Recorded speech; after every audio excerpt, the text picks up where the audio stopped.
Good morning 7th class. आज हम next exercise 14.2 के सम को सॉल्व करेंगे। तो इसमें हम सबसे पहले जानेंगे कॉन्ग्रुएंस ऑफ लाइन सेगमेंट के मीन्स इसका मतलब ये होता है।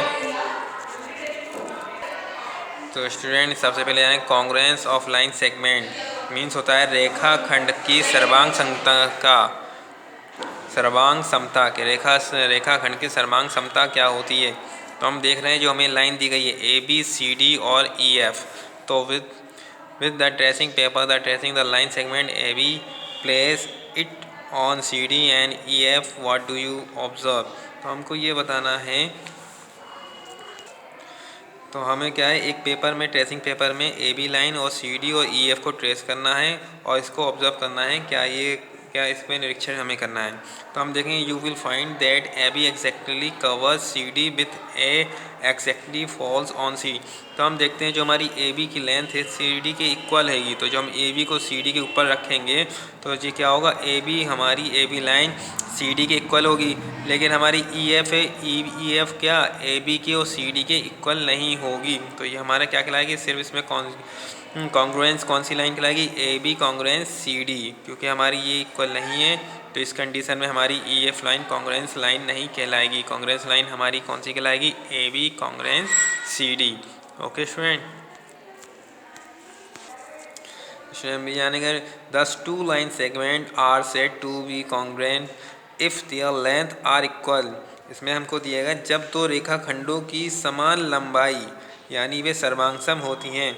And conversely we can say that वे सर्वांगसम होते हैं it two line segments are congruent. तो ये हमारी क्या कहलाती है, दोनों रेखाखंड सर्वांगसम हैं। दे हैव सम लेंथ, जिसकी लंबाई क्या हो, समान लंबाई की हो, तो वे हमें क्या कहलाती हैं, इनके एंगल भी कैसे हमारे बनेंगे, सर्वांगसम बनेंगे। तो मीन्स ये है स्टूडेंट क्या है कि दो रेखाखंडों की लंबाई अगर समान लंबाई बन रही है तो वो सर्वांगसम होते हैं। यदि दो रेखाखंड सर्वांगसम होंगे तो उनकी लंबाई भी कैसी होगी, समान होगी। ठीक, जिस तरीके से हम इस फिगर में देख रहे हैं।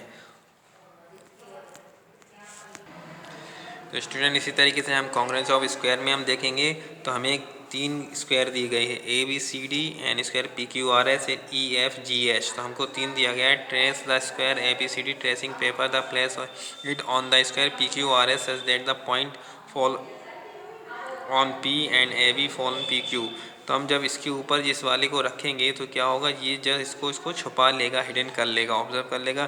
तो हम क्या कहेंगे, ये दोनों आपस में कैसे होंगे, कॉन्ग्रुएंस होंगे। तो हमारी ये line A B is equal किसके बराबर होगी, पी क्यू के होगी। बी सी किसके बराबर होगी, क्यू आर के बराबर होगी। सी डी किसके लेंथ के बराबर होगी, आर एस के बराबर होगी।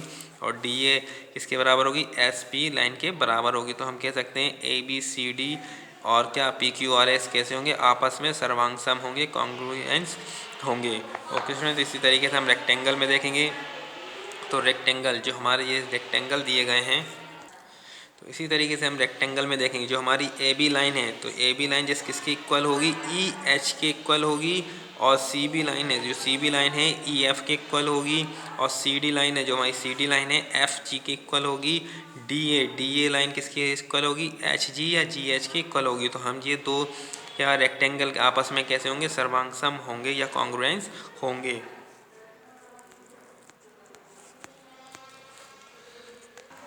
तो स्टूडेंट इसी तरीके से हम कॉन्ग्रुएंस ऑफ सर्कल देखेंगे, सर्कल का सर्वांगसमता।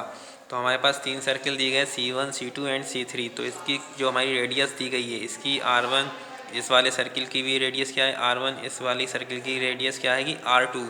तो जिस सर्कल की रेडियस सेम होगी वो सर्कल आपस में कैसे होंगे, कॉन्ग्रुएंस होंगे। और जिस सर्कल की रेडियस अलग होगी तो वो सर्कल कॉन्ग्रुएंस सर्कल नहीं कहलाएगा। तो जिस तरीके से हम देख रहे हैं सर्कल C1 और C2 में, तो C1 और C2 के हमारा रेडियस क्या है, R1 है, इसकी R1 है। तो आपस में दोनों के रेडियस बराबर है। तो हमारा C1 सर्कल और सर्कल C2 कैसे होंगे, आपस में कॉन्ग्रुएंस होंगे या सर्वांगसम होंगे। ओके स्टूडेंट,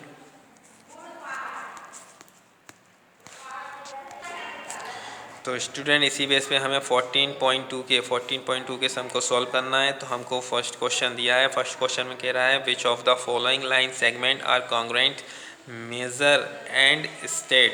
तो हमें इसे नापना है और बताना है कौन सी लाइन क्या है, सर्वांग है या कॉन्ग्रुएंट हैगी।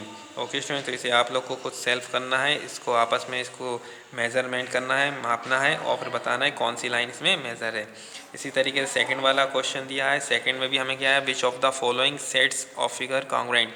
तो हमें आपस में इसको मैच करना है। जिस तरीके से हम देख रहे हैं ये अलग सेम का दिख रहा है, इन दोनों आपस में देख रहे हैं इन दोनों का फिगर कैसा है, अलग है, तो ये हमारा कॉन्ग्रुएंट से नहीं होगा। ये लाइन आपस में कैसी हमें दिखाई दे रही है,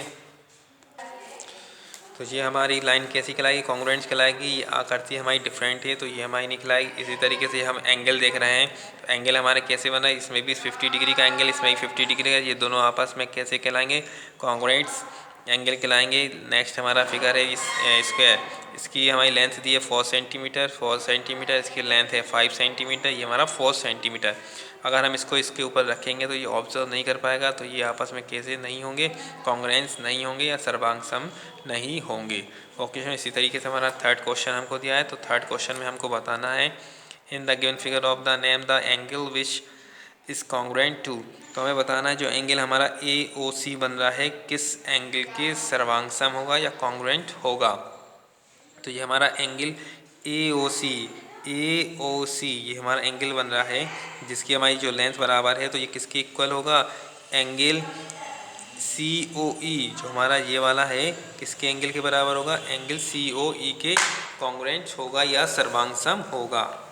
इसी तरीके से नेक्स्ट हमको दिया है, नेक्स्ट वाला एंगल क्या दिया है, एंगल AOB जो हमें दिया है, AOB हमारा AOB बना, AOB ये वाला एंगल बन रहा है, ये हमारा किस एंगल के सर्वांग होगा, ये एंगल होगा DOE के सर्वांग होगा या कॉन्ग्रुएंट होगा। इसी तरीके से नेक्स्ट एंगल हमें दे रहा है एंगल BOF, तो BOF एंगल हमारा जो बन रहा है BOF किसके सर्वांग होगा, कॉन्ग्रुएंट होगा, COD एंगल COD के सर्वांग होगा या कॉन्ग्रुएंट होगा। ओके स्टूडेंट, इस तरीके से अब हम नेक्स्ट क्वेश्चन देखेंगे इसका। तो स्टूडेंट फोर्थ क्वेश्चन दिया है हमें, circle the C1 and circle C2 are congruent. ये कैसे कॉन्ग्रुएंट हैं, if the diameter of circle C2 की डायमीटर क्या है 14 centimetre, find the radius of C1। तो हमें क्या निकालना है, रेडियस C1 की रेडियस फाइंड करना है, मीन्स त्रिज्या फाइंड करना है। ओके स्टूडेंट, तो सिंपल है, जो हमारा डायमीटर C2 की होगी, सर्कल C2 की होगी, वही डायमीटर क्या होगा, C1 का भी होगा। तो C1 का भी डायमीटर क्या होगा, 40 होगा। तो हमारा रेडियस क्या होता है, रेडियस डायमीटर का हाफ होता है। तो हमारा डायमीटर कितना दिया है, 14 सेंटीमीटर दिया है, तो 14 का हम हाफ करेंगे, 2 से डिवाइड देंगे, तो हमारा रेडियस क्या आ जाएगा, 7 सेंटीमीटर। तो हमारा रेडियस ऑफ C1 का, सर्कल C1 का हमारा रेडियस क्या आ जाएगा, 14 सेंटीमीटर आ जाएगा। तो स्टूडेंट रेक्टेंगल्स R1 का रेक्टेंगल हमें कितना दिया है, इसमें रेक्टेंगल में हमारी लेंथ दी है, तो लेंथ हमको कितनी दी गई है, तो लेंथ लिख लेंगे, लेंथ हमारे पास है 4 सेंटीमीटर और ब्रेथ निकाल लेंगे, ब्रेथ हमारी पास कितने हैं, ब्रेथ हमको दी गई है कितना, 6 सेंटीमीटर। तो सिंपल ये कह रहा है जो R1 और R2 है आर कॉन्ग्रुएंट है, तो कॉन्ग्रुएंट है जितना हमारा पेरीमीटर R1 का होगा रेक्टेंगल का, वही हमारा रेक्टेंगल R2 का भी पेरीमीटर होगा। तो हम फाइंड कर लेंगे इसमें पेरीमीटर ऑफ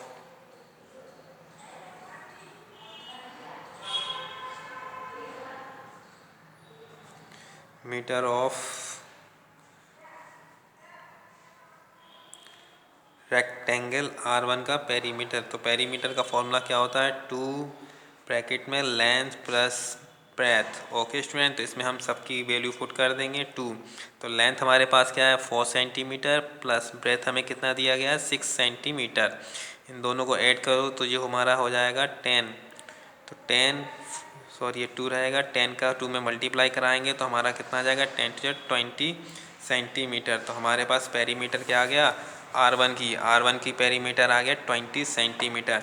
तो जो हमारा R1 का पेरीमीटर है वही पेरीमीटर किसका होगा, R2 का, क्योंकि हमें पहले ही बता दिया क्वेश्चन में दोनों कैसे होंगे, कॉन्ग्रुएंस हैं। तो इसलिए पेरीमीटर ऑफ रेक्टेंगल R2, तो R2 का ही पेरीमीटर क्या होगा 20 सेंटीमीटर होगा।